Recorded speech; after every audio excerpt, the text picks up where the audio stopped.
Assalamualaikum warahmatullahi wabarakatuh. Halo semuanya teman-teman, selamat malam, selamat datang kembali di channel kesayangan kita, channel Ilo Ekstrim, dan masih bersama saya Ilo dimanapun teman-teman berada. Semoga teman-teman selalu dalam keadaan sehat walafiat tanpa kekurangan satu apapun, amin amin ya robbal alamin. Dan pada kesempatan yang baik ini saya akan membawakan satu kisah dari Jenar Moksa. Wow, dan asli nih, ini kisah kali ini keren pakai banget ya. Kisah ini akan mengambil setting tempat di daerah Jawa Timur, yaitu Banyuwangi, dan lebih tepatnya di daerah Jajak dan daerah Genteng ya. Ada nggak nih teman-teman yang dari daerah situ? Kalau dari Banyuwanginya sih banyak ya, tapi dari daerah Jajak ataupun Genteng ada nggak ya? Banyuwangi ini adalah daerah paling ujung timur ya, di paling ujung timurnya Pulau Jawa. Wow, dan terkenal akan mistisnya di sana. Keren pakai banget ya. Bicara tentang Banyuwangi ya teman-teman ya, Banyuwangi ini selain terkenal dengan keindahan alamnya seperti Kawah Ijen, wow, dengan blue wire-nya ya, ini juga terkenal juga dengan sebutan kota santet. Waduh, karena ini merujuk peristiwa di masa lalu ya teman-teman, dari sekitaran tahun 90-an ya kalau nggak salah, kasus ninja itu. Jadi terkenal dengan sebutan kota santet. Wow, unik banget dan pasti keren banget nih ceritanya.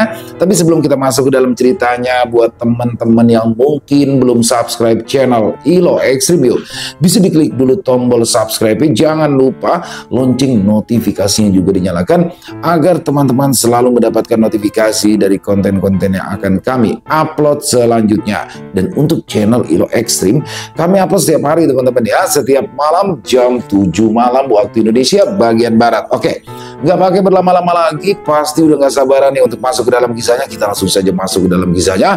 Bunuh horor guna-guna dari istri yang terluka. Leni, perempuan berusia 35 tahunan itu, sedang menyapu teras sambil sesekali melirik ke arah jalan. Dari ujung gang komplek terdengar suara tawa perempuan. Hana, wanita single parent itu, baru saja pulang dari toko. Rambutnya dikunci rapi, blus ketat berwarna pastel menempel di tubuh dipadu dengan legging hitam, semakin menyempurnakan lekuk tubuh idealnya. Ardi, suami Leni, yang sedang menyiram motor di garasi, spontan bersiul nyaring begitu Hana lewat di depan rumah. Ibu Hana baru pulang ya? Wah, tokonya pasti rame nih. Kelihatannya capek gitu, sapanya sambil tersenyum genit. Hana berhenti, kemudian tertawa kecil. Alhamdulillah mas, iya nih capek, tapi ya gitu deh, namanya juga cari rezeki, ya kan? Leni terdiam, sapu di tangannya tiba-tiba terasa berat, matanya memanas. Itu bukan kali pertamanya Ardi so perhatian. Tapi Ardi masih saja melanjutkan godaannya. Tapi capeknya sih nggak kelihatan bu, ketutupan tuh sama wajahnya yang masih seger, bikin mata yang lihat melek. Mas Ardi bisa aja. Hana tersipu lalu cepat-cepat berlalu. Brak! Leni membanting ke lantai kuat-kuat, sapu memecah suasana. Mas, kamu itu nggak punya malu ya? Itu udah punya anak 3 tahu, teriak Leni, matanya membulat menahan marah. Nafasnya naik turun, wajahnya memerah, hidungnya yang tidak seberapa mancung ikut mekar karena emosi. Ardi menoleh, terkejut sebentar, tapi kemudian justru tertawa pelan. Tatapannya menyapu Leni dari kepala sampai ke kaki. Dengan nada meremehkan, ia menanggapi, ya justru itu dong Len. Dia udah punya anak 3, tapi badannya masih kayak gadis, single parent lagi. Hebat kan? Berkata apa mas? Enggak ya kamu ngomong gitu di depan aku. Suara Leni meninggi, langkahnya maju setengah meter ke arah Ardi. Ardi menyandarkan dirinya ke motor, tawanya menyeringai. Coba deh, coba kamu lihat dirimu sendiri. Baru punya anak 1, badan udah lebar kemana-mana. Aku itu tadi cuma jujur Len. Mau diambil hati terserah, ya kamu udah jauh beda. Ya jelas beda dong mas. Dulu kan aku kerja, aku karyawati, tapi sekarang aku cuma ibu rumah tangga. Sungut Leni. Ya, Sebelum menikah, Leni bekerja di sebuah bank swasta sebagai teller, sementara Ardi sebagai branch manager. Dan disitulah awal mula cinta mereka bersemi. Ardi kembali menatap Leni sekilas. Terus, apa bedanya sama Bu Hana? Hah? Kenapa kamu gak bisa kayak dia? Hah? Kata-kata itu menampar batin Leni, membuatnya terdiam menelan ludah, matanya berkaca-kaca, tapi Ardi malah bersiul-siul tak peduli. Astagfirullah Mas, kok bisa ya kamu ngomong kayak gitu? Suara Leni bergetar. Loh, aku kan cuma ngomong kenyataan dong, jawab Ardi enteng sambil mengambil rokok di dalam saku. Orang jelas kok, semua lebih banyak di dia. Ya wajar aja kalau mata laki-laki ngelirik. Wong enak dilihat. Leni menutup mulut dengan tangan, berusaha menahan isak. Astagfirullah, kamu gak kasihan sama aku? Tega kamu Mas ngomong gitu. Aku ini ibu dari anakmu Mas. Ardi acuh. Tidak mau dilihat rapuh, Leni berbalik, melangkah cepat ke dalam rumah sebelum air matanya benar-benar jatuh. Mas Ardi tega, sudah membanding-bandingkan aku dengan perempuan lain, ratapnya. Sepanjang hari, Leni berusaha menghibur diri sambil mengerjakan pekerjaan rumah. Tapi tidak lantas dia bisa melupakan kata-kata Ardi. Ya, dadanya masih sesak, air matanya berulang kali menggelinding. Di malam harinya, Leni lebih dulu masuk ke kamar. Ia berbaring di atas ranjang. Lampu kamar diganti dengan lampu tidur, memberikan kesan yang romantis. Tapi begitu Ardi masuk ke kamar, ia justru merebahkan diri, memungkungi, mendengkur tanpa menyentuhnya. Leni berusaha mengalah. Ia menyentuh pundak Ardi. Mas, tapi dia malah mendapatkan bentakan. Apain sih? Jangan ganggu orang tidur lah. Jam dinding terus berdetak, tapi kantuk entah pergi kemana. Leni bangkit. Ia duduk di tepi ranjang sambil memeluk lutut. Tangisnya nyaris saja meledak ketika ia mengingat masa awal pernikahan mereka. Ardi selalu memuji tubuhnya tanpa diminta, memujanya di atas ranjang. Akhirnya, air mata Leni mengalir deras. Mas, apa aku udah gak menarik buat kamu? Ratapnya pilu. Leni menatap punggung pria yang dicintainya sepenuh hati, jiwa, dan raga.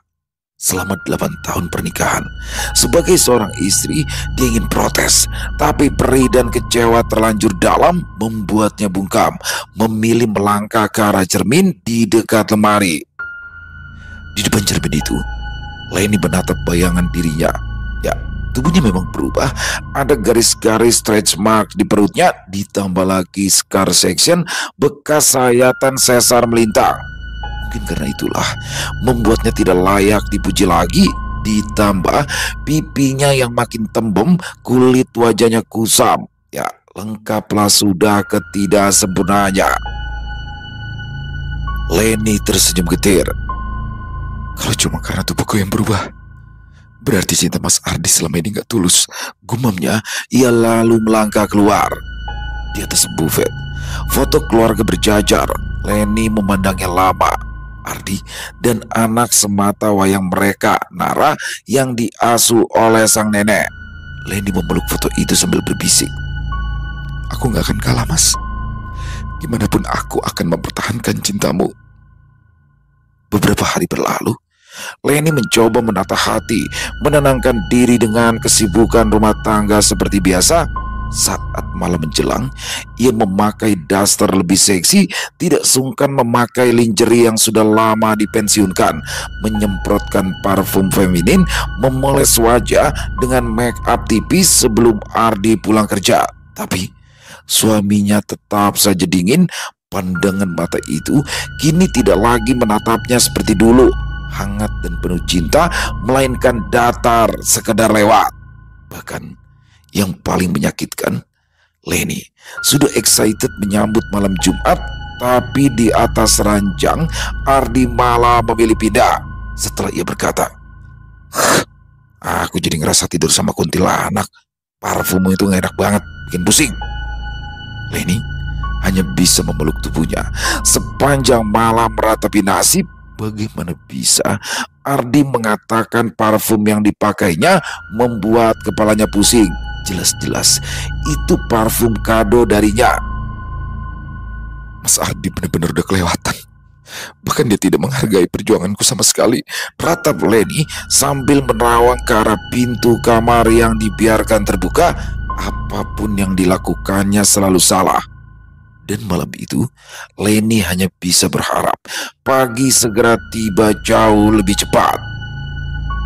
Sore itu, saat hendak mengangkat jemuran, suara mesin motor terdengar ngadat-ngadat di depan pagar sebelum akhirnya motor itu mogok. Penasaran, Leni pun melongok. Tepat sesuai dugaannya, di depan rumahnya Hana sedang menepuk-nepuk jok motor. Wajahnya panik, rambutnya terurai sebagian, kaos ketat berwarna abu-abu melekat di tubuhnya yang berkeringat. Celana legging senada warna kulit menegaskan setiap lekuk yang sering jadi bahan bisik-bisik ibu komplek terlalu menantang. Belum sempat Leni membuka mulut, suara pintu pagar depan berderit. Ardi muncul, tergopoh-gopoh tanpa sandal. Waduh, motornya kenapa Bu Hana? Biar aku bantuin ya, tawar Ardi cepat. Suaranya terdengar jauh lebih ramah daripada saat berbicara dengan istrinya sendiri. Waduh, maaf banget ya Mas Ardi, nggak tahu nih, tiba-tiba aja mati. Padahal tadi nggak kenapa-napa, jawab Hana tersenyum canggung. Leni berdiri kaku di balik jemuran, dadanya bergetar, dia ingin keluar. Tapi kakinya seolah terbelenggu, sadar apapun yang akan dikatakannya nanti hanya akan berakhir jadi bahan ejekan Ardi lagi. Ardi berjongkok di samping motor, tangannya cekatan membuka penutup busi, meniupnya, lalu mencoba menstarter. Mesin itu meraung pelan. Nah, udah hidup lagi kan? Cuma kotor tadi businya, katanya dengan bangga. Duh, makasih banget ya Mas Ardi. Hebat deh, branch manager sekaligus bisa jadi montir juga. Puji Hana sambil menatap tanpa kedip Ardi menimpali. Apa sih yang gak bisa buat Bu Hana? Tadi itu spontanitas aja loh. Hana terpukau. Serius Bu? Ardi tersipu. Jadi tersanjung deh, kalau nggak ada Mas bisa capek deh aku dorong-dorong motor, kata Hana sambil tertawa renyah. Di bawah tali jemuran, Leni hanya bisa meremas ujung daster. Dia muak. Hana jelas menikmati perhatian dari suaminya. Ardi ikut tertawa saat bicara, matanya meneliti setiap inci tubuh perempuan di depannya. Mas, begitu aja kecapean. Kalau aku lihat-lihat kayaknya Bu Hana kuat loh. Soalnya badannya fit banget. Apa sih rahasianya Bu? Bisa tetap langsing begini. Anak 3, tapi badannya masih kayak gadis. Kasih bocoran sedikit lah. Leni membekap mulutnya sendiri. Ya, kata-kata itu seperti deja vu. Nada yang sama, pujian yang sama yang dulu pernah didengar untuk dirinya sendiri sebelum semuanya berubah. Hana mengerucutkan bibir, lalu ia terkekeh. Biasa aja sih Mas, aku itu orangnya makannya dikit. Ya, olahraga kecil-kecilan di rumah itu wajib tiap pagi sih. Luluran seminggu 2 kali, sama minum jamu tiap pagi dan malam deh menjelang tidur. Itu aja sih. Ardi mengangguk serius, menatapnya dari ujung rambut sampai ujung kaki. Wah, pantas aja, perawatannya luar dalam ya. Seneng banget punya istri kayak ibu. Hana tersipu malu sambil mengibaskan tangan di depan wajah Ardi. Mas Ardi bisa aja deh. Udah Mas. Tunggu. Cegah Ardi cekatan menahan stang hingga tangan mereka bersentuhan. Hana urung menarik gas. Dia menoleh. Tatapan mereka pun beradu. Ada apa Mas? Tanyanya. Tanpa basa-basi, Ardi langsung merogoh handphone dari dalam kantung celana boxernya. Minta nomor teleponnya, boleh?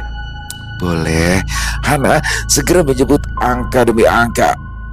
Ntar Mas Ardi telepon juga ya, supaya aku bisa save, ujarnya. Siap deh Hana. Adik Hana, ibu-ibu Hana. Sekarang aja ya. Ardi langsung memanggil nomor kontak yang barusan diberikan, lalu menambahkan, kalau ada apa-apa atau butuh teman bicara, tinggal chat aja. Telepon juga nggak masalah sih. Tatapan Ardi menusuk, matanya mengerling. Hana jadi kikuk. Duh, bisa kemana-mana deh ntar. Aku pamit ya. Makasih Mas Ardi. Ardi mengangguk, tapi tidak lantas segera masuk di tatapnya Hana sampai benar-benar hilang dari pandangan. Sebelum Ardi masuk, Leni buru-buru mengangkat jemuran. Tangannya gemetar, bukan hanya karena marah, tapi juga tak berdaya. Tahu, dari cara suaminya menatap, dari nada bicara, itu sudah melewati batas kesopanan seorang pria beristri. Di malam harinya, suasana rumah masih seperti biasa. Ardi menonton bola di ruang keluarga, tapi tangannya tidak lepas dari papan keyboard. Sementara Leni menyetrika di ruangan yang sama.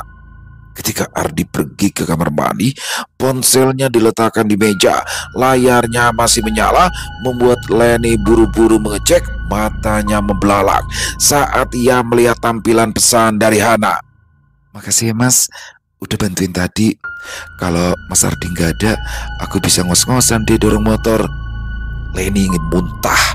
Jelas-jelas kata-kata itu bualan semata. Padahal jarak rumah mereka tidak terlampau jauh, hanya berjarak 50 meteran saja. Dan di bawahnya, balasan dari Ardi muncul. Gak usah sungkan Bu, kalau ada apa-apa boleh kau manggil. Aku siap datang kapan aja, di mana aja, sekaligus jam berapa aja. Pesan itu mungkin sederhana, tapi membuat darah Leni mengalir panas. Tubuhnya mendadak limbung. Dia tahu chat itu bukan sekedar basa-basi. Mereka sudah chattingan. Betin ya. Suara langkah mendekat membuatnya bergegas kembali menyetrika. Ardi keluar, buru-buru meraih handphone, mengetik sambil tersenyum-senyum. Chattingan sama siapa Mas? Kok sampai senyum-senyum gitu? Tanya Leni sambil melirik seolah tidak tahu. Teman kantor, jawab Ardi asal, tapi matanya tidak lepas dari layar handphonenya. Hati Leni mencelos. Suaranya sedikit gemetar saat bicara. Tapi kok ekspresimu kayak nggak chatting sama teman kantor? Ardi menoleh. Wajahnya berubah sinis, nada bicaranya pun ketus. Gitu. Selalu aja cemburu. Nggak jelas. Terlalu overthinking. Makanya wajah kamu itu jauh lebih tua daripada usiamu. Ya Allah Mas, ditanya apa? Kamu malah jawab kayak gitu. Gak puas-puas ya nyakitin hati aku. Sesal ya nih. Aku itu cuma ngomong jujur. Harusnya itu kamu jadikan bahan introspeksi. Sungut Ardi di sela kembali membalas pesan barusan masuk. Leni tidak sanggup menanggapi. Hatinya benar-benar sakit. Hari berikutnya, Ardi mulai lebih sering keluar rumah dengan alasan ke warung. Tapi Leni tahu kemana perginya suaminya itu. Tapi dia tidak bisa berbuat apa-apa. Sebagai seorang istri yang terzalimi, Leni hanya berdoa semoga ia bisa tabah. Pada akhirnya, waktu terus berlalu. Rasa sakit bertumpuk-tumpuk di dalam dada membuatnya nekat mengambil handphone Ardi, membuka pesan-pesan yang selama ini membuat Ardi senyum-senyum sendiri. Kunci layar handphone itu masih sama, memudahkan Leni membaca satu persatu. Isinya bukan apa-apa, tapi justru karena terlalu biasa, itulah yang menyakitkan. Obrolan ringan yang terlalu intens, candaan kecil, perhatian yang tak seharusnya, emoji senyum, emoji hati. Bagi orang luar mungkin itu sepele, tapi bagi Leni seorang istri itu seperti benalu yang perlahan membunuh cintanya. Imannya pun mulai goyah. Leni duduk di sudut kamar, memeluk bantal rat-rat, ingin marah, ingin meluapkan kekesalan, tapi pasti Ardi akan balik menuduh. Cuma teman kok, kamu aja yang cemburuan, gak jelas. Berada di titik terendah, untuk pertama kalinya Leni tidak menangisi. Kalau cinta bisa dicuri, aku akan mengambil lagi dengan cara apapun, bisik lirik. Pagi berikutnya, di ruang makan. Mas, aku pamit ya, mau ke rumah ibu hari ini, tutur Leni di sela menyodorkan nasi goreng buatannya. Ardi menatapnya sekilas. Ah, ya udah. Jawaban itu kembali menguatkan dugaan adanya perselingkuhan. Jika biasanya Ardi akan melarang dan memilih mengantarkan, tapi sekarang, ya, itu justru membuat Leni merasa senang. Sebab dengan begitu rencananya nanti akan berjalan mulus. Kalau Nara masih kangen, aku bakalan nginep. Boleh ya mas? Lanjutnya lagi, sembari mengunyah, Ardi menjawabnya asal. Ya nggak masalah sih buat aku. Mau berapa hari juga nggak apa-apa. Lagian kan kamu udah lama nggak berkunjung ke sana. Lebih lama juga nggak masalah. Dek. Wajah Leni mendadak memerah. Tidak tahu harus bersyukur atau meratapi kata-kata Ardi barusan. Yaudah, aku berangkat kantor dulu. Pamit. Ardi bergegas tanpa menghabiskan sarapannya. Leni mengantarkan sampai depan pintu. Akan aku buat cintamu kembali, desisnya bergegas masuk ke dalam rumah bersiap-siap. Dengan langkah cepat, Leni menuju garasi, mengeluarkan mobil pribadinya, tapi bukan untuk ke rumah orang tuanya, melainkan ke arah lain. Honda Jazz merah itu terus melaju, sayup-sayup, suara tarhim menjelang maghrib dari corong musola terdengar. Leni bernafas lega, lelahnya telah menjadikan lilah. Perjalanan belum sampai, mobil terus melaju hingga akhirnya melewati jalanan sepi menuju arah Jajak, ujung kecamatan. Jalannya berkelok, diapit kebun cengkeh dan tebu. Seperti mimpi bisa tembus ke daerah itu seorang diri. Leni menggenggam setir jauh lebih erat, mengingat kembali sudah 3 malam ia tak bisa tidur, memikirkan Ardi suaminya yang selalu pulang terlambat. Dan yang paling menyakitkan, dia membawa aroma parfum asing di baju kerja. Ada jejak-jejak cinta di leher yang tidak bisa disangkal. Mirisnya, bukannya menutupi, Ardi seolah sengaja memamerkan. Padahal Leni sudah mencoba segalanya, berdandan, memasak makanan favorit Ardi, bahkan menahan beberapa pertanyaan, tapi tak ada yang berhasil. Disentuh pun tidak. Tubuh lelaki itu sudah bukan miliknya lagi. Lahir dan besar di tempat itu bukan hal sulit bagi Leni untuk mencari bantuan. Dulu, saat masih gadis, ia pernah mendengar ada seorang dukun perempuan namanya Mbah Catur. Katanya bisa mengikat hati dan pikiran lelaki. Banyak orang yang datang padanya, dari gadis, ibu rumah tangga, sampai janda. Semua mencari satu hal, mengembalikan cinta yang hilang. Sepanjang jalan, dari balik kaca, Leni memperhatikan dengan seksama. Rumah Mbah Catur berdiri di ujung desa, begitu alamat yang didengarnya dulu. Dan pada akhirnya mata Leni berbinar. Ya, ada rumah di ujung sana, ada cahaya lampu dari dalam dan membuatnya tersenyum. Alhamdulillah, orangnya masih hidup, ucapnya. Begitu mobil masuk pelataran, mesin segera dimatikan. Leni menundukkan wajah di atas kemudi terlebih dahulu. Ya Allah, maafkan hamba sampai sejauh ini, ucapnya sebelum akhirnya bergegas turun. Pintu rumah itu terbuka sedikit. Temaram cahaya lampu 5 watt menampakkan sosok perempuan tua berkebaya hitam duduk di bangku bambu. Rambut putihnya disanggul rapi, ada bunga terselip di sisi telinga kirinya. Kula nuwun, Mbah, ucap Leni berdiri di ambang pintu. Monggo. Suara Mbah Catur berat tanpa berdiri mempersilahkan tamunya masuk. Begitu satu langkah melewati pintu, jantung Leni berdegup tak karuan. Segera diciumnya punggung tangan Mbah Catur, lalu duduk di depannya. Orang-orang datang ke kubuku ini selalu meminta sesuatu. Apa kamu juga akan meminta sesuatu padaku, Nduk? Katakan siapa namamu? Mbah Catur menanyai sambil menatap lekat-lekat. Leni menunduk hormat, tangannya mendadak gemetar. Nuhun sewu mbah, aku Leni saking kebiritan datang mau minta tolong supaya suamiku kembali mencintaiku. Karena sekarang hatinya tidak lagi bersamaku mbah. Dia sudah berselingkuh mbah. Leni hampir saja menangis saat memberitahukan semua yang terjadi hingga pada akhirnya keputusan ini dibuat.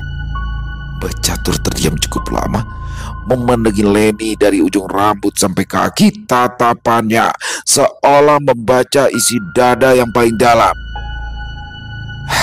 Cak enom saiki, gumamnya pelan. Cinta yang luntur itu tidak hanya karena orang ketiga. Leni menggigit bibir, dadanya terasa sesak, air matanya menitik satu-satu saat bicara. Aku sudah mencoba tidak berpikir begitu mbah, tapi setiap malam suamiku malah sibuk sama handphonenya, senyum-senyum sendiri. Hatinya benar-benar sudah tak ada lagi di rumah. Bahkan dia sudah tidak mau lagi menyentuhku mbah. Lantas apa namanya kalau dia tidak punya perempuan lain? Mbah Catur menjadi pendengar yang bijaksana, membiarkan Leni membeberkan semua rasa sakit hati tanpa menyerah sama sekali. Aku sudah tidak dihargai mbah. Sudah tidak. Leni tergugup pilu. Mbah Catur mengusap pundak Leni. Sudah dok, jangan ditangisi lagi. Karena tangismu itu tidak akan merubah keadaan. Kamu ngerti dok, yang akan kamu lakukan datang ke sini mengikat hati itu tetap melanggar, dan setiap perbuatan akan ada timbal baliknya. Leni menduduk dalam. Aku siap menerima akibatnya mbah. Aku hanya ingin suamiku ingat bahwa ada aku yang selalu mencintainya. Apa aku salah mbah? Mbah Catur menatapi lama. Tidak ada yang salah, cuma mungkin caramu yang tidak benar. Leni mendongak menatap. Aku datang ke sini bukan untuk mendengarkan ceramah mbak, tapi minta bantuan si mbak.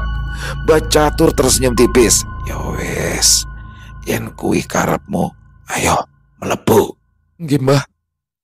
Leni dipersilakan untuk mengikuti masuk ke bilik. Setelah tanya jawab tadi bertujuan memastikan pasien yang datang benar-benar pada tujuan, ada sebab akibat yang akan diterima.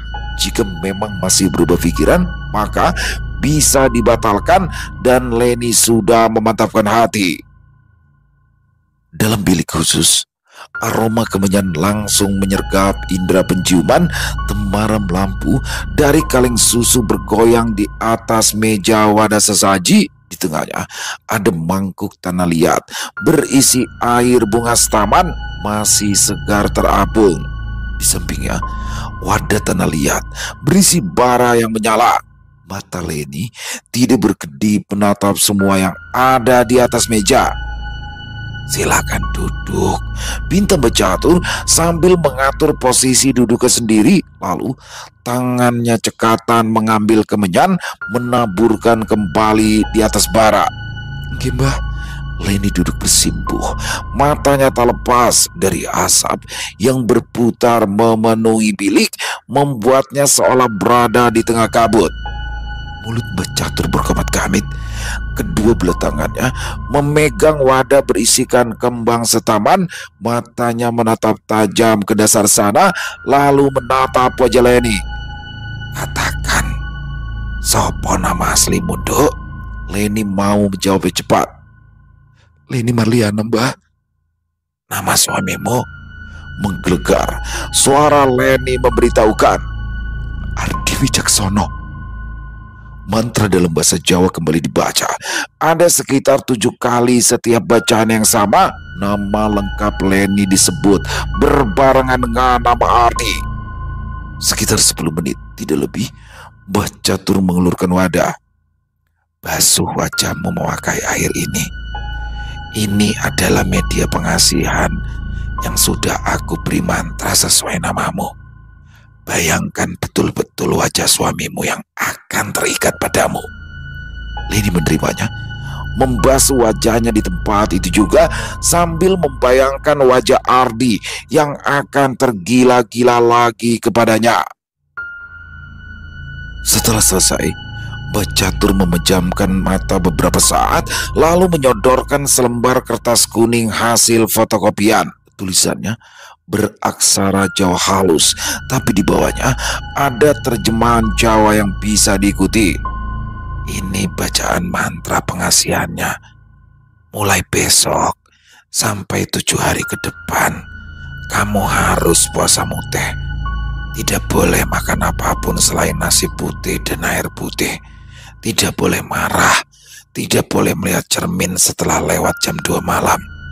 Dan setiap kali tidur, gunting rambut suami kamu taruh di bawah bantal. Akhirnya, semua beban terasa plong. Leni menerima kertas itu dengan hati-hati, seolah sedang memegang bara api. Baik, Mbah. Berarti aku melakukannya di rumah ya. Lantas kalau sudah 7 hari bagaimana, Mbah? Mbak Catur menatapnya tajam. Cukup kamu lakukan di rumahmu saja. Mandi suci terlebih dahulu. Kalau memang cintanya masih ada, suami kamu akan kembali dengan lembut dan menurut. Tapi kalau cintanya sudah habis, yang kembali hanya raganya saja. Hatimu sendiri nanti akan tahu bedanya. Leni menelan ludah.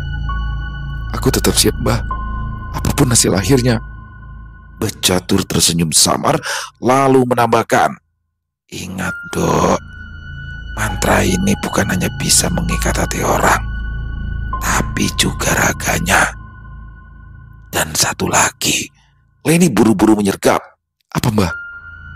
Mbah Catur mendekatkan wajahnya, tubuhnya sampai condong ke depan. Kalau sudah waktunya kamu datang bulan, masukkan sedikit darah kentalnya ke kopi suamimu sambil membacakan mantra itu, bertujuan untuk menyempurnakan kembalinya cinta suamimu. Mata Leni membelalak, membayangkannya saja ia sudah ngeri. Itu wajib, Mbah? Wajib. Suara Mbak Catur tiba-tiba meninggi, seolah tahu ada keraguan di benak Leni. Kamu sudah terlanjur. Jangan setengah-setengah melakukan ritualnya. Paham? Leni menunduk. Paham, Mbah. Tentu aku akan melakukannya. Lalu ia mencium tangan dan meletakkan amplop. Terima kasih banyak, Mbah. Minta bantuan doanya supaya yang aku lakukan berhasil. Mbak Catur menerima amplop tebal itu. Sami-sami, Dok. Tentu saja Simba akan memantaunya. Ketika Leni keluar dari rumah itu, malam sudah benar-benar pekat. Digenggamnya kertas mantra, menatap langit sebentar sebelum masuk ke dalam mobil, segera memutar arah meninggalkan rumah berdinding bambu tadi. Di depan pintu, Mbak Catur masih memandangi sambil bergumam pelan. Cinta yang dipaksakan bertahan tidak akan membawa kebahagiaan, Dok. Terkadang kita juga harus legowo untuk melepaskan. Honda Jazz yang dikemudikan Leni terus melaju dan langsung kembali pulang tanpa mampir seperti pamitnya. Menjelang dini hari, Leni pun tiba. Tak ada sambutan hangat dari Ardi, tapi Leni sudah tidak peduli. Ia segera membersihkan diri, mandi suci seperti yang disarankan Mbak Catur, lalu segera makan nasi putih sesuap demi sesuap sebagai syarat. Tekadnya sudah bulat. Hati Ardi tak lagi bisa diambil dengan cara biasa. Dalam 7 hari itu, Leni lolos melakukan seperti yang diperintahkan. Tidak peduli meskipun Ardi pulang subuh dan selalu saja mobilnya melintasi depan rumah terlebih dahulu sebelum masuk ke garasi. Leni tahu dengan siapa suaminya itu pergi. Setiap malam Ardi tidur karena kelelahan.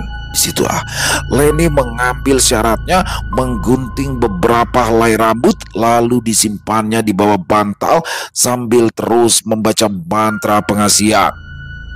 Tepat di hari ke-7, tirakat selesai dan Ardi mendadak berubah total. Dia selalu memuji Leni, tak pernah marah, bahkan mulai menyentuhnya. Namun perubahan belum benar-benar total. Hingga akhirnya waktunya Leni datang bulan, Ardi memang sudah membagi cinta, tapi ada yang tetap sama, yaitu menandakan kopi buatan istrinya. Pagi itu, saat weekend, sebelum keluar, Ardi mencuci mobilnya terlebih dahulu dan Leni selalu membuatkannya kopi. Mas, kopinya aku taruh sini ya, ucapnya sambil menaruh kopi dengan jantung berdegup. Leni berlalu begitu saja, dan saat dia kembali, kopi itu sudah benar-benar tandas. Ditatapnya lepas-lepas, cangkir yang tinggal menyisakan ampasnya itu. Semoga ritualku berjalan sempurna. Dan benar saja, seminggu kemudian, bahkan Ardi menolak saat Hana mencoba menghubungi via telepon. Jika biasanya, weekend begitu mereka akan pergi. Dan sebagai perempuan dewasa, Leni tahu kemana mereka berdua menghabiskan malam. Tapi malam minggu itu, Ardi tetap berada di rumah ranjang yang sudah lama tidak bergoyang. Kini sebaliknya. Len, aku baru sadar, pelukanmu itu yang paling enak. Badanmu hangat, empuk, lebih nyaman dari perempuan manapun, ucap Ardi sambil membelai wajah Leni. Leni terdiam. Di satu sisi dia bahagia, tapi di sisi lain ia sadar diri pengakuan Ardi di bawah alam sadarnya. Waktu pun berlalu, tapi aneh, Leni tak lagi menikmati perhatian dari suaminya. Dia sadar cinta yang didapatkannya bukan karena rasa, tapi karena dari ajian dan pelet darah head.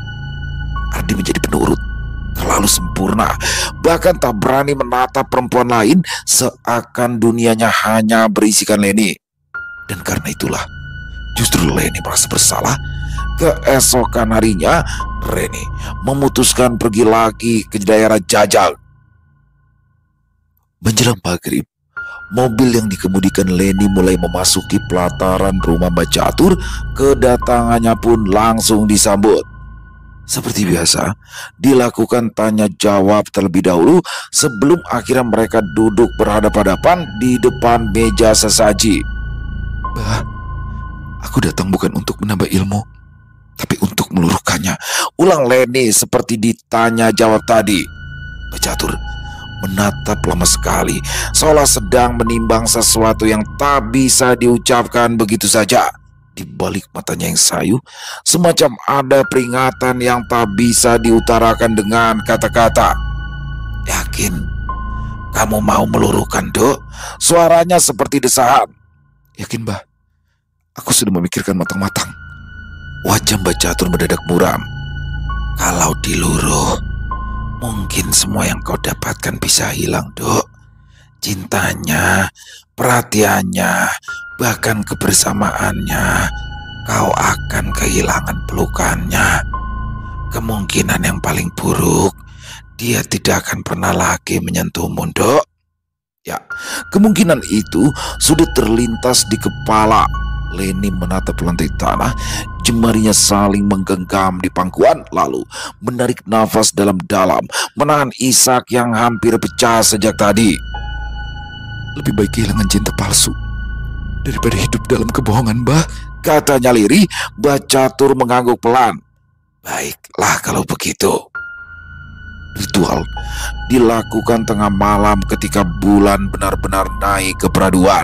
Lampu teplok dipadamkan, hanya cahaya redup dari bara dupa yang menari di udara. Mbak Catur berdiri, mengambil wadah berisi air mawar, disiram perlahan ke atas kepala Leni. Aroma lembutnya bercampur dengan bau kemenyan membentuk wewangian aneh. Setelah itu, Mbak Catur duduk bersimpu di depan Leni. Kali ini tidak ada sekat meja. Tangannya menyentuh ubun-ubun pasiennya, bertujuan melepaskan apa yang mengikat dan disihir kembali pada asalnya.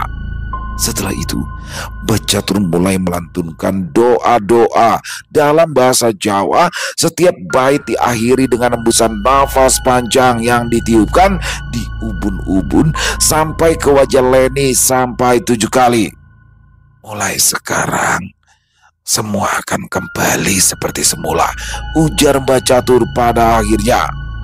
Dan saat itu juga Leni merasakan dadanya ringan, seolah sesuatu yang menempel di dalam dirinya mencair dan keluar bersama tangis tanpa tahu sebab, antara lega dan juga hampa.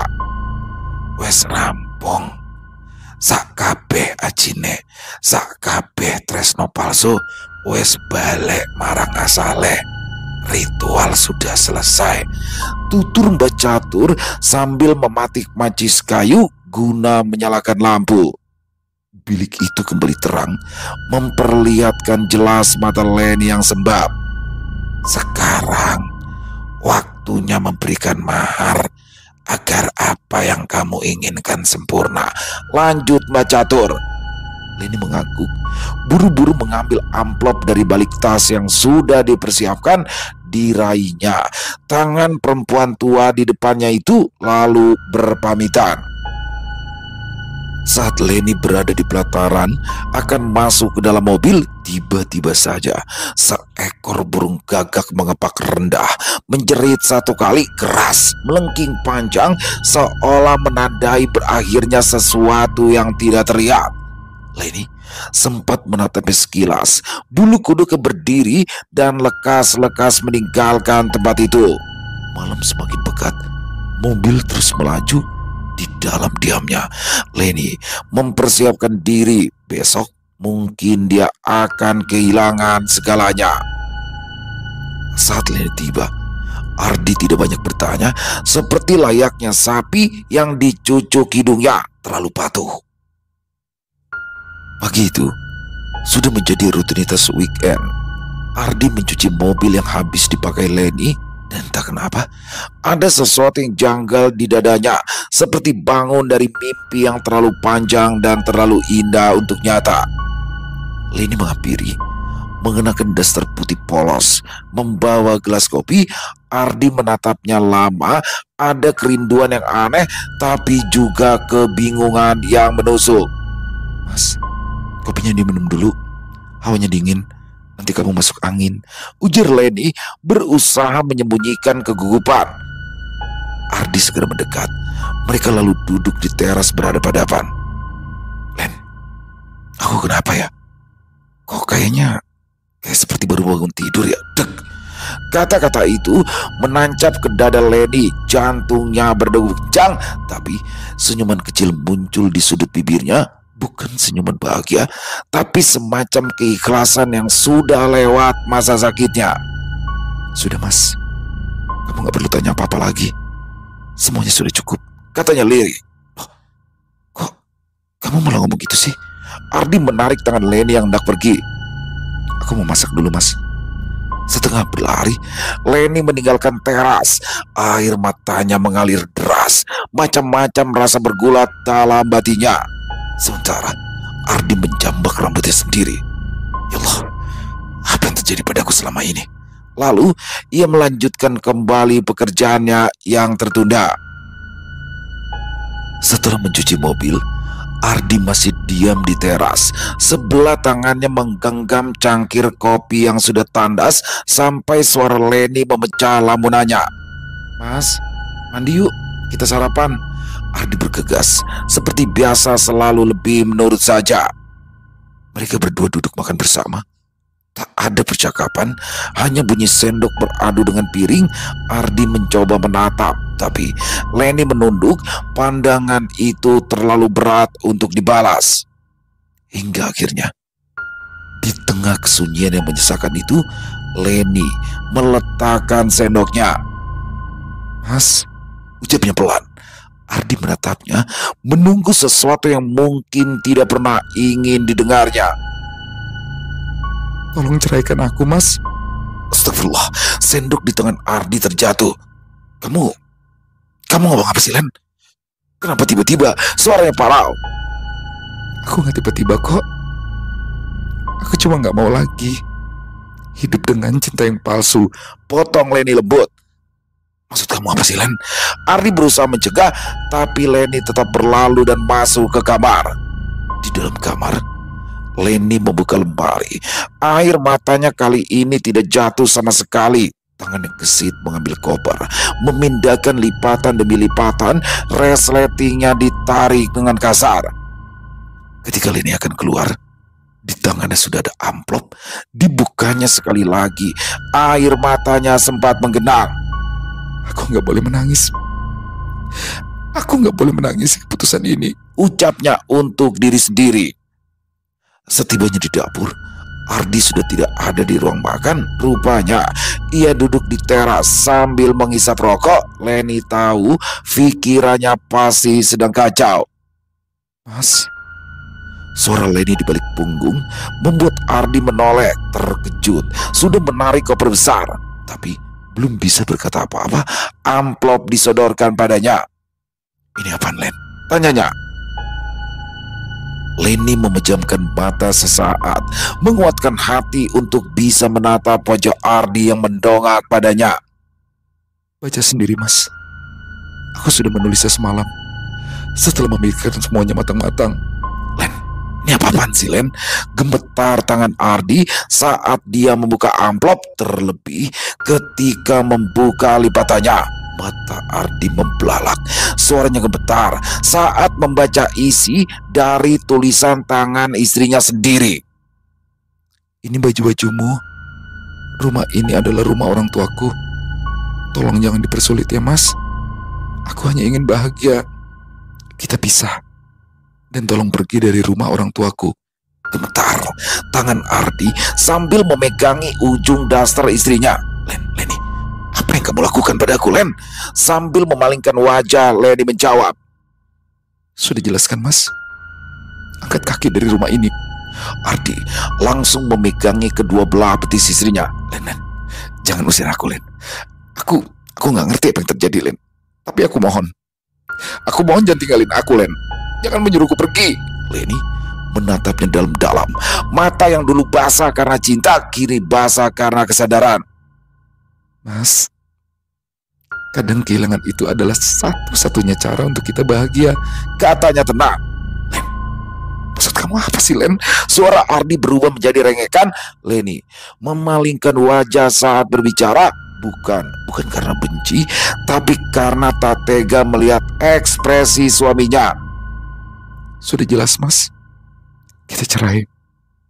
Dan detik ini juga aku minta padamu untuk meninggalkan rumah ini. Dan untuk barang-barangmu yang lainnya akan aku packing dan aku kirimkan ke alamat orang tuamu. Ardi tersenyum pahit, menatap seperti orang yang baru kembali dari alam lain. Baik, Len.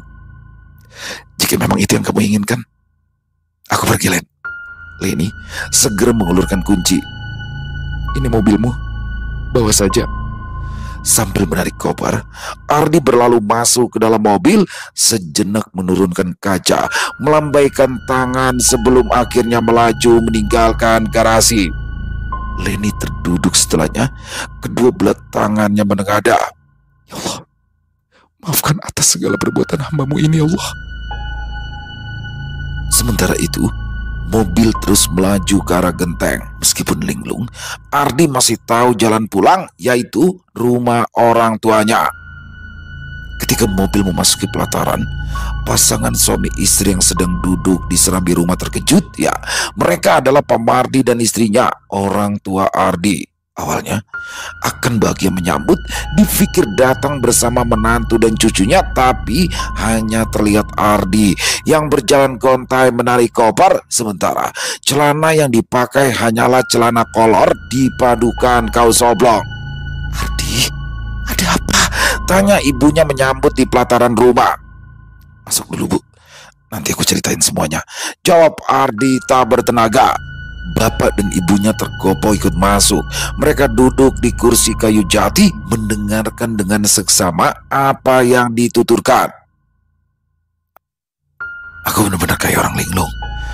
Aku nggak ngerti apa yang terjadi pada diriku, Pak, Bu, ujar Ardi sambil menjamak rambut, berusaha mengingat, tapi semuanya gelap.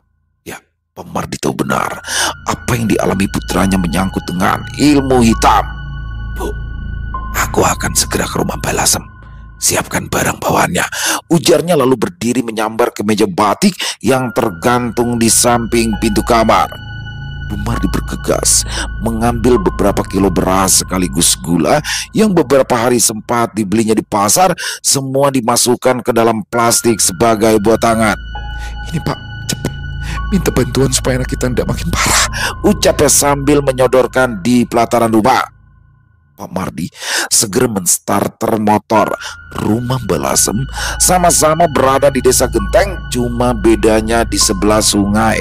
Saat motornya berhenti di depan rumah berdinding bata setengah, seorang perempuan sepuh sedang duduk di serambi melirik. Ada tamu. Pak Mardi buru-buru memarkirkan motor, mengambil kresek hitam yang tergantung dan setengah berlari mendekati. Bah, kulo badhe nanti tulung, ucapnya sambil menyodorkan buah tangannya. Mereka hanya duduk di serambi. Mbah Lasem meminta untuk memberitahukan masalah yang dihadapi. Putra kulo, Mbah, dia datang-datang malah linglung. Aku yakin dia kena guna-guna, dan aku datang kemari minta Mbah nyembuhinya. Mbah Lasem menepuk pundak Pak Mardi. Oplak kowe Didi. Pak Mardi mengerutkan alis, tapi belum sempat berkata apa-apa, Mbah Lasem memberitahukannya. Kalau yang sakit itu anakmu, lah kenapa kamu datang kemari cuma sendiri? Koplak. Pak Mardi terdiam. Ayo, cepat bawa anakmu kemari. Lambat sedikit, sukmanya tidak akan bisa kutarik. Suara Mbah Lasem menegang, ilmunya sudah mendeteksi ada sesuatu yang berat. Tanpa berpamitan, Pak Mardi langsung berlarian. Dia meloncat di atas motor dan menggeber kembali pulang. Begitu berada di pelataran, klakson dibunyikan secara beruntun. Istrinya keluar, tapi belum berkata apa-apa, justru pingsan di depan pintu. Bu! Pekik Mardi berhambur memeluk istrinya, tapi belum selesai satu keterkejutannya, pemandangan di sofa membuat dunianya seperti berhenti. Pak Mardi meletakkan tubuh lunglai istrinya dan mendekati anaknya. Ardi. Ger, apa yang terjadi padamu, Ger? Sayangnya Ardi tidak merespon, justru tersenyum-senyum sambil bicara tidak jelas. Ada dua nama yang disebutnya, Leni dan Hana. Tidak mau terlambat, Pak Mardi memapa tubuh keluar anaknya. Ayo, ikut bapak, Ger. Ayo, ikut bapak sebelum terlambat. Sementara Bu Mardi perlahan siuman, masih setengah pusing tapi ikut membantu. Tanpa alas kaki, Ardi didorong masuk ke dalam mobilnya sendiri. Tapi kali ini sang bapaklah yang menyetir. Mereka bertiga menuju ke rumah Mbah Lasem. Begitu mobil berhenti, Bu Mardi cepat-cepat membuka pintu, membantu memapa anaknya yang terus meracaukan dua nama. Dipapa bapak dan ibunya, Ardi dibawa masuk ke dalam rumah. Mbah Lasem menyambut dengan setengah panik. Ayo, cepat, lambat sedikit sukmanya ndak bisa kutarik. Tubuh Ardi langsung dibawa ke dalam bilik. Mbah Lasem cekatan menyalakan bara. Dalam sekejap, api sudah memerah. Kemenyan langsung ditaburkan, sementara sebagian dikunyah, mulutnya berkomat-kamit. Beritahu siapa nama lengkap anakmu. Pekiknya tiba-tiba di antara mantra. Ardi Wicaksono, jawab Pak Mardi nyaris serempak dengan istrinya. Mbah Lasem menekan ubun-ubun Ardi. Tangannya bergerak seolah menarik sesuatu, lalu menyemburkan kemenyan yang dikunyah. Lanjut, kedua belah tangannya seolah memintal benang, memasukkan kembali dengan tenaga yang berat sampai keringat bercucuran di wajahnya. Sementara Ardi hanya bersimpuh. Sesekali tubuhnya seperti tersengat aliran listrik, seolah ada sesuatu yang masuk sedikit demi sedikit. Detik demi detik terasa begitu menegangkan. Tibalah saatnya Mbah Lasem menutup secara simbolik di bagian ubun-ubun. Di saat itulah Ardi benar-benar tersentak, tapi bukannya linglung. Aku di mana, Pak? Bu, tanyanya. Pandangan Ardi mengedarkan ke setiap inci bilik itu, sementara bapak dan ibunya menangis berpelukan. Alhamdulillah, anak kita selamat, Bu. Kata-kata itu membuat Ardi bingung, tapi belum sempat bertanya keberadaan bahwa Mbah Lasem di depannya membuatnya sadar. Aku kena guna-guna. Aku kenapa, Mbah? Tanyanya. Mbah Lasem yang masih ngos-ngosan langsung mengangguk. Ya, tidak tanggung-tanggung. Guna-guna dari dua perempuan sekaligus. Apa? Dua perempuan? Ardi terpekik, pikirannya perlahan normal. Mbah Lasem mengangguk. Iya, satu orang yang hanya menggodamu untuk tumbal awet muda, sementara yang satunya lagi karena terluka. Air mata Ardi seketika berlinang. Leni, ibu dan bapaknya langsung memeluknya. Cepat, Ger, kembali sama istrimu. Kembalilah padanya, Ger. Kami yakin Leni memutuskan itu hanya karena dia terluka. Namun Ardi menggeleng. Tidak, Bu. Kenapa? Tanya ibunya kecewa. Ardi menggenggam tangan ibunya. Aku sudah terlalu menyakiti hati Leni, Bu. Aku tidak yakin dia mau memaafkan. Aku benar-benar sudah menghancurkannya, Bu. Biarlah, Bu. Ini semua jadi pembelajaran untukku. Selesai. Wow, luar biasa kisah dari Jenar Moksa. Ini asli kisah keren pakai banget menurut saya ya. Ini salah satu kisah terkeren yang pernah ditulis oleh Jenar Moksa kalau menurut saya, karena banyak sekali yang bisa kita ambil dalam kisah barusan, dan kisah ini relate banget teman-teman ya. Bagaimana pasangan suami istri Ardi dan Leni. Ardi dan Leni ini berusia sekitar 35 tahunan kurang lebih ya. Ini memang usia-usia rawan ya, karena di situ perubahan fisik terutama kepada perempuan mulai itu terlihat tuh. Karena ya itu seperti yang di awal dibilang, kalau dia adalah seorang karyawati pasti dia akan selalu dandan, tapi ibu rumah tangga kan sudah mulai itu ya, mulai capek dengan kerjanya dan segala macam. Dan disinilah rumah tangga itu diuji. Bagaimana akhirnya Ardi tergoda dengan perempuan lain, dan akhirnya Leni yang gelap mata, merasa tersakiti, merasa dizolimi, akhirnya menempuh cara yang salah untuk mengguna-gunai suaminya. Tapi di sini, setelah dia berhasil membuat suaminya kembali, membuat suaminya hangat lagi, tapi ternyata semuanya terasa hambar. Waduh, ya itulah teman-teman ya. Cinta yang tulus itu tidak bisa dipaksakan, karena seberat apapun masalah yang terjadi dalam keluarga, jika keduanya memiliki cinta yang tulus, itu akan membawa semuanya kembali tanpa diapa-apain. Gak usah pakai guna-guna, gak usah pakai ilmu hitam, cukup doa. Cinta yang tulus itu akan membawa semuanya kembali teman-teman. Jadi di sini Leni hambar, dia hambar dengan kembalinya suaminya. Karena jadi gini teman-teman, ini sedikit ya, bukannya menasehati, tapi lebih kepada untuk diri saya sendiri lah ya. Manusia itu laki-laki maupun perempuan sudah lahir dengan kodratnya. Jadi nikmati saja, nikmati saja. Laki-laki, kita mulai dari laki-laki dulu ya. Laki-laki itu ya memang seperti itu kodratnya. Makanya Allah menjanjikan surga untuk laki-laki, dan di surganya laki-laki itu penuh dengan bidadari. Jadi karena Allah udah tahu kodratnya laki-laki ini bagaimana, maka dijanjikanlah bidadari yang banyak di sana. Maka dijanjikanlah bidadari. Dan untuk perempuan, kodratnya sudah seperti itu. Makanya Allah menjanjikan nanti di surga untuk perempuan itu adalah perhiasan yang mewah, harta. Jadi memang ya laki-laki seperti itu, wanita seperti itu udah kodrat. Nah, cinta yang tulus itu tidak hanya sekedar mencintai kelebihan, tapi juga mencintai kekurangannya. Jadi kalau sadar masing-masing ya sudah. Dan semua itu bisa dilindungi dengan keimanan yang kuat. Jadi tidak kebablasan. Aduh, ini saya jadi ceramah begini, tapi ya asli. Ini cerita keren banget dan bisa menjadi pembelajaran untuk kita semua. Bagaimana pada akhirnya juga tidak ada dendam di antara mereka ya. Leni sadar akan kesalahannya, sudah mengirimkan guna-guna walaupun dia masih sayang sama Ardi, tapi ya sudah berpisah dengan jalan terbaik. Dan Ardi sendiri nggak mau kembali, bukan karena dia nggak cinta, tapi karena sudah merasa bersalah, sudah menyakiti, menghancurkan Leni. Ya sudah, dia menerima semuanya dengan pasrah. Keren, pakai banget. Dan semoga kisah ini bisa menjadi pembelajaran buat kita ya. Terima kasih Jenar Moksa, ditunggu lagi nih kisah-kisah yang model seperti ini.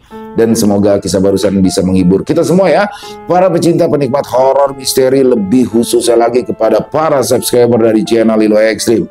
Buat teman-teman yang suka dengan videonya, bisa diklik tombol like ya, tombol jempolnya, boleh juga dibantu di share ya link videonya ini ke teman-teman yang lain agar juga ikut merasa terhibur. Dan buat yang punya komentar, silakan bisa menuliskan di dalam kolom komentar ataupun hanya sekedar saling menyapa. Insya Allah kami akan menjawabnya satu persatu. Di akhir kata, saya Ilo mengucapkan permohonan maaf apabila mungkin dalam pembawaan kisahnya barusan ada kata-kata saya yang salah ataupun ada kata-kata saya mungkin yang kurang berkenan. Saya mohon dibukakan pintu maaf yang seluas-luasnya. Sampai berjumpa lagi di konten-konten kami selanjutnya yang pasti tidak kalah ngerinya, yang pasti tidak kalah seramnya. Masih bersama saya Ilo di channel Ilo Extreme. Salam sehat, sukses selalu untuk kita semua. Wassalamualaikum warahmatullahi wabarakatuh.